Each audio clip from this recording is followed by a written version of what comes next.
Atenção! Vai começar agora uma teleaula de automação do curso profissionalizante. Este módulo tem um total de 20 aulas. Hoje, você vai assistir a teleaula número 16. Bons estudos!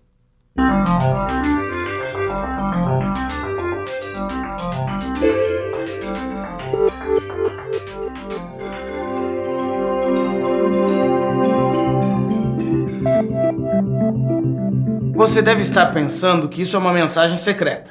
Mas não é nada disso. Isso é só uma parte de um programa de uma máquina automatizada. Mas não precisa entrar em pânico. Para saber automação, você não precisa saber de cor todas essas letras e números. Quem precisa saber o que significam essas letras e números são os programadores e as máquinas CNC. Agora, o que você precisa saber é como essas máquinas funcionam. Ou melhor, como as máquinas CNC transformam esses códigos em comandos que fazem as máquinas se movimentarem executando uma peça. E é esse o assunto da nossa teleaula de hoje. Você vai ver como os tornos evoluíram e vai ver ainda como as máquinas CNC funcionam.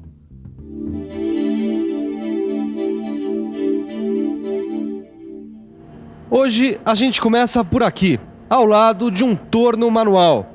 Acompanhando a evolução do torno, vendo como o torno foi se modificando, a gente vai poder entender melhor as máquinas CNC. Por isso, a teleaula de hoje começa com uma viagem no tempo.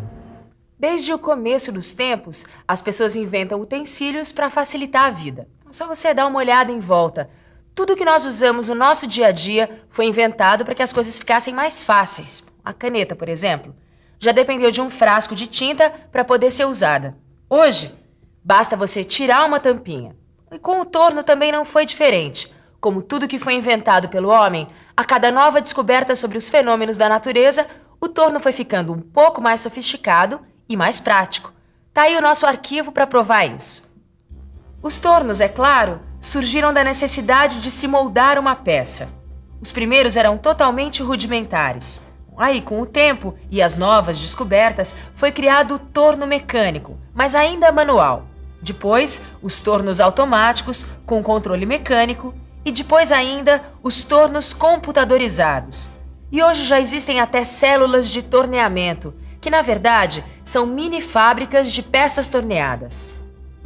Controlar esse torno manual não é nada fácil. Afinal, ele depende totalmente do cérebro e do corpo do homem.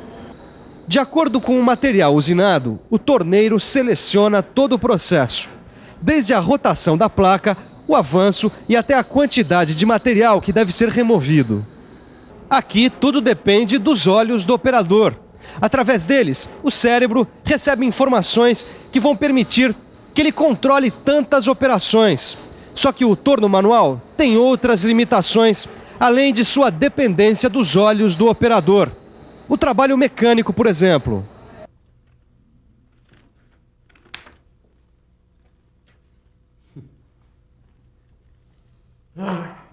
Só de ver o Torquato fazendo isso cansa, não é? E fazer cansa mais ainda. Pois é, foi o que as pessoas começaram a perceber. Que quando elas tinham que usinar várias peças iguais, o trabalho ficava monótono e cansativo. E além disso, elas começaram a perceber que o trabalho mecânico e repetitivo, além de desestimulante, ele pode ser perigoso, porque é super fácil a pessoa perder a concentração. Concluindo isso, as pessoas começaram a imaginar uma máquina que pudesse funcionar sozinha. Isso parece filme de ficção científica, né? Um mundo onde os homens não fazem nada. Mas não é isso. Na verdade, o que as pessoas começaram a pesquisar foram máquinas em que o operador apenas controlasse o trabalho, corrigindo imprevistos que pudessem surgir durante o processo. Pensando em tudo isso, o próximo passo do homem foi substituir o controle manual pelo controle mecânico. E o que hoje parece ultrapassado foi um tremendo avanço. Quer ver só? O controle, que até então era totalmente manual, passou a ser realizado através de um conjunto de peças mecânicas, em que todos os componentes tinham a função de transformar a rotação do motor elétrico nos movimentos realizados pela ferramenta. Ou seja, o controle da máquina não dependia mais tanto assim do homem. Só que observando o trabalho do torneiro, as pessoas perceberam que poderiam facilitar ainda mais. Deixa que eu explico. Por favor, passa a tesoura serrilhada. Dessa vez, o problema a ser resolvido é parecido com esse. A cada novo tipo de peça, o operador tinha que parar tudo para trocar de ferramentas, o que obviamente era trabalhoso e demorado. Apesar de automática, a máquina exigia paradas para adaptação a cada novo serviço. Essas máquinas começaram a ser chamadas de máquinas rígidas, porque elas não se adaptavam às mudanças de serviço. Então as pesquisas começaram a caminhar em busca de uma máquina flexível, capaz de se adaptar facilmente a uma mudança no tipo de peça que ia ser produzida. Só que essas pesquisas ficaram sem solução até a década de 50, quando foram inventados os computadores. O computador foi usado pela primeira vez numa máquina em 1952 para automatizar uma fresadora que produzia peças de aviões e helicópteros. E desde então, os computadores usados para controlar movimentos de máquinas ganharam um nome especial: comandos numéricos computadorizados ou controles numéricos computadorizados, mas ficaram mais conhecidos pela sigla CNC. Na época em que esses computadores foram inventados, eles ainda eram muito limitados. O comando numérico, por exemplo, muitas vezes era maior que a própria máquina. Além disso, eles falhavam bastante e tinham uma capacidade de cálculo ridícula perto dos atuais CNC. Na verdade, eles nem são mais considerados computadores, já que eles nem tinham microprocessadores.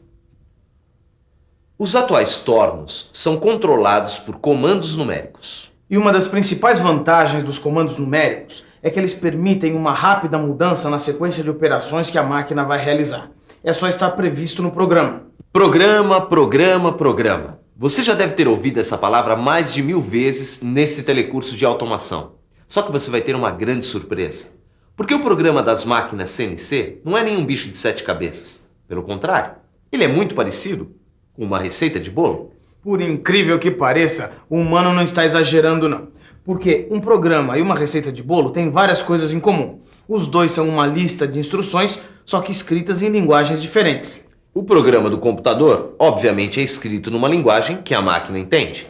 Então, assim como o cozinheiro que segue a receita do bolo, a máquina obedece às instruções desse programa. Só que agora você deve estar pensando: só que o que está escrito numa receita de bolo eu entendo. Agora esses números, por que esses números e por que números? Calma que você já vai entender. É só pensar um pouco. Vamos pensar um pouco. Um comando numérico, como você já viu, é um computador construído para controlar movimentos de máquinas. E os computadores, como você também já sabe, são máquinas elétricas. Portanto, essas máquinas só são capazes de distinguir duas situações ou estados: se existe ou não um valor de tensão elétrica. Isto é, se tem tensão, podemos indicar esse estado com o número 1. E se não tem tensão, usamos o número 0. 0 e 1. Com apenas esses dois números, nós podemos controlar as máquinas através de diferentes combinações. Agora imagine como seria escrever um programa usando apenas zeros e uns. Uma sequência interminável desses números. Meio complicado, não é? Por isso mesmo, as máquinas CNC usam uma linguagem de programação que combina letras e números. Além de possibilitar um número mais variado de combinações, essa linguagem, na verdade, são códigos que misturam a linguagem da máquina com a linguagem do ser humano. Para quem não conhece a linguagem de programação da máquina, essas letras e números parecem mensagem secreta mesmo. Só que as máquinas conhecem muito bem. E digo mais, elas não só entendem, como obedecem a essas instruções. Calma, não precisa ficar curioso que a gente vai traduzir todos esses códigos para você. O200 é o nome do programa. T05 indica para a máquina usar a ferramenta 5. G97 S1200 significa que a rotação deve ser de 1200 RPM. M3 indica para a máquina ser ligada no sentido horário. M8 liga o fluido de corte. E G0 X20.Z2. Quer dizer que a ferramenta deve ser deslocada com o maior avanço disponível na máquina para o ponto de coordenadas X igual a 20 mm e Z igual a 2 mm. Agora você deve estar se perguntando, como é que a máquina fica sabendo dessas instruções? É claro que seria mais fácil conversar com a máquina, falando as instruções e ela obedecendo. E olha que o mano não tá viajando não, porque com a rapidez com que o mundo muda, esse dia até pode chegar. Pois é, enquanto comandar máquinas com a voz ainda é ficção científica, a gente tem que usar outras formas para entrada e armazenamento dos dados. Para isso a gente usa desde um disquete até terminais. E aí, com o programa na memória, o comando numérico pode executá-lo, fazendo com que a máquina execute as instruções. Quer dizer, colocando o disquete na máquina, a gente instala o programa e o comando numérico pode seguir as instruções, fazendo a máquina funcionar. Mas como será que isso acontece? Ou melhor, como será que o comando numérico funciona? Isso fica bem fácil de entender se a gente faz uma comparação entre as máquinas CNC e um torno mecânico. O comando numérico faz exatamente a mesma coisa que faz o cérebro do operador do torno, ou seja, decidir as operações. O anel graduado pode ser comparado com os sensores e os braços e mãos do operador, mas o manípulo da máquina pode ser comparado com os servomotores. Quer dizer, fazendo todas estas trocas e agrupando os novos componentes, temos uma malha de controle numérico. Um controle numérico, como você viu, tem a função de controlar movimentos. E apesar de parecerem muitos, todos esses movimentos podem ser classificados em movimentos de rotação e de translação. E cada um desses movimentos corresponde a um eixo da máquina. Dá só uma olhada nessa mandriladora. Tá vendo? Os eixos X, Y e Z correspondem aos movimentos longitudinal, vertical e transversal. Só que, apesar dessa máquina fazer tantos movimentos, às vezes, por causa do tipo de hardware e de software que ela usa, ela só é capaz de fazer 2 movimentos ao mesmo tempo. E é por isso que, nesse caso, a gente diz que, embora a máquina possua 3 eixos, ela é, na realidade, uma máquina de 2 eixos. Todo esse raciocínio é para você entender o que a gente quer dizer quando fala em eixo. Que pode ser o número de movimentos que a máquina tem, ou, dependendo do caso, a quantidade de movimentos que ela pode realizar ao mesmo tempo. Cada um dos eixos da máquina é associado a um servomotor, que, como você viu, faz o serviço das mãos e dos braços do operador. Só que nas máquinas CNC, como você também já viu, a velocidade e a aceleração são controladas pelo comando numérico. Isso porque o servomotor é o elo de ligação entre a mecânica e a eletrônica, ou melhor, entre a máquina e o computador. Mas tem mais. Para aumentar ainda mais a independência do operador, a grande maioria das máquinas-ferramentas CNC é equipada com dispositivos chamados de ATC, que quer dizer Automatic Tool Changer, ou melhor, trocador automático de ferramentas. É um dispositivo capaz de retirar uma ferramenta e colocar na próxima posição da usinagem, tornando o processo mais independente ainda do operador. Pois é, toda essa evolução significou muita coisa. Além de simplificar processos e evitar o uso de muitas peças, a eletrônica ainda fez com que os equipamentos mecânicos fossem aprimorados.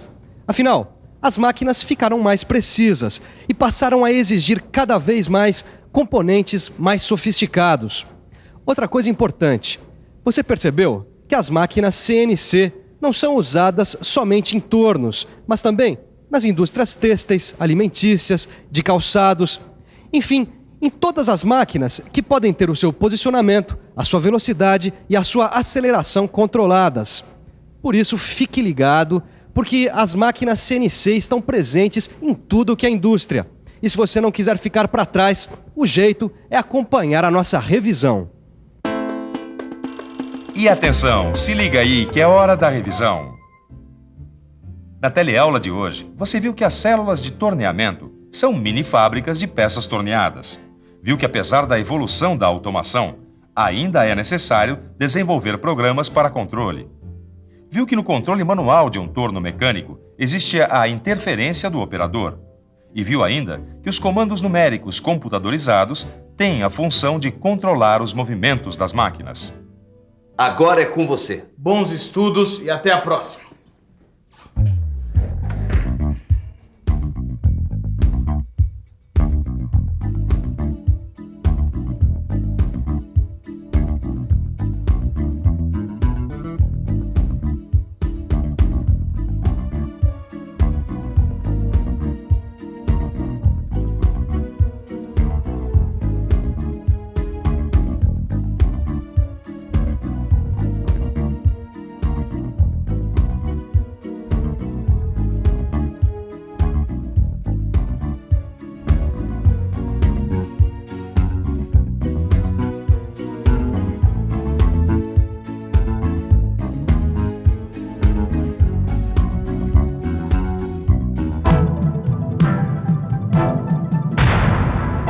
Telecurso 2000, um programa de educação do Sistema Fiesp e da Fundação Roberto Marinho.